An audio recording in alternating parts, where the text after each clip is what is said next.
मंजिल उन्हीं को मिलती है जो चलते रहते हैं, मुश्किलों में भी सपने पलते रहते हैं।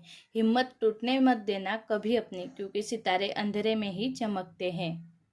नमस्कार सर्वांना, श्री स्वामी समर्थ. तर कसे आहात सर्व? आय होप सर्व स्वस्त असणार, मस्त असणार आणि आपला स्टडी करत असणार. चला तर मग सुरू करूया आजच्या आपल्या या नवीन व्हिडिओला.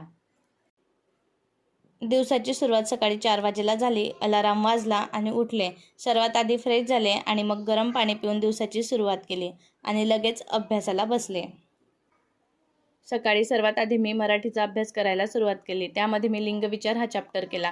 तर हा चॅप्टर एवढा कठीण नाही, एका रीडिंगमध्ये आपल्याला व्यवस्थित कळतं आणि त्यावरचे क्वेश्चनही व्यवस्थित सॉल्व्ह होतात. तर मी सकाळी तेच केलं. सर्वात आधी मराठीच्या पुस्तकामधून सर्व व्यवस्थित थेरी वाचून घेतली आणि त्यानंतरून जे बुक आहे ना माझ्याकडे, त्याच्यातून मी त्याचे PYQ वगैरे सॉल्व्ह केले. सकाळचा स्टडी स्लॉट कंप्लीट केल्यानंतर मग मी रात्री जे चिया सीड्स पाण्यामध्ये भिजत घालत असते ना, सर्वात आधी ते सकाळी पिऊन घेतलं आणि त्यानंतर मग मी डेली 30 मिनिटांचं सेशन असतं झुंबाचं, ते करत असते. खरंच सकाळी जर आपण व्यायाम केला ना तर दिवसभर खूप एनर्जेटिक वाटतं आणि मन पण खूप फ्रेश राहतं. त्यानंतर मग मी घरातील कामं करायला सुरुवात केली. तर सर्वात आधी मी स्वयंपाक वगैरे आटोपला आणि जी काही घरातली छोटी मोठी कामं असतात ना ती पण सर्व पटापट आवरून घेतली. तेवढ्यात श्रीमईचं एक पार्सल आलं होतं. मी त्याच्यासाठी ना ड्रेस मागवले होते मिशोवरून. तर ते पार्सल रिसीव झालं होतं आज. तर मग म्हटलं चला आपण ओपन करूया, पण श्रीमईनं ते ओपनच करू दिलं नाही. मग मी ते तसंच राहू दिलं आणि त्यानंतर मग थोड्या वेळाने श्रीमईला झोपवलं. थोडे ते ड्रेस वगैरे बघितले, छान होते, क्वालिटी वगैरे छान होती आणि त्यानंतर मग मी माझ्या अभ्यासाला सुरुवात केली.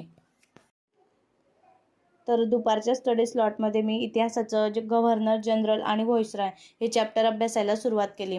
आधी सुरुवातीला वाटलं की मी पूर्ण चॅप्टर एकाच वेळेस वाचून घेईल म्हणून, पण नंतर जेव्हा मी ते वाचत होते ना तेव्हा मला ते खूप असं कठीण वाटत होतं. आणि म्हणजे एकाच वेळेस वाचल्याने ते लक्षात राहील किंवा एका वेळेमध्ये वाचून म्हणजे काहीच अर्थ वाटत नव्हता मला.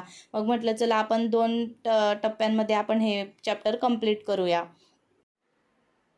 त्यानंतर मग मी त्यावरचे PYQ वगैरे सॉल्व्ह करायला सुरुवात केली. खरं तर मी जे काही प्लॅनिंग करते ना, जसं मला आज दिवसाला 5 ते 6 तास स्टडी करायचं आहे किंवा मला आज 3 ते 4 सब्जेक्टचा स्टडी करायचं आहे, माझ्याकडनं तेवढं पूर्ण नाही होतं. म्हणजे कधी कमी होतं, कधी जास्त होतं, कधी तर नाहीच होत, असंही होतं.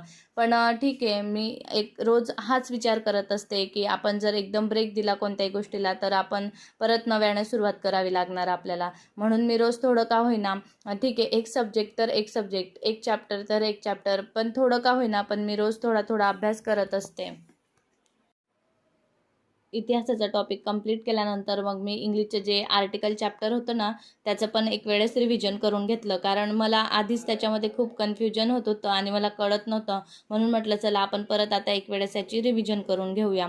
अशा प्रकारे माझा पूर्ण दिवस गेला आणि त्यानंतर मग मी थोडं रिलॅक्स झाले.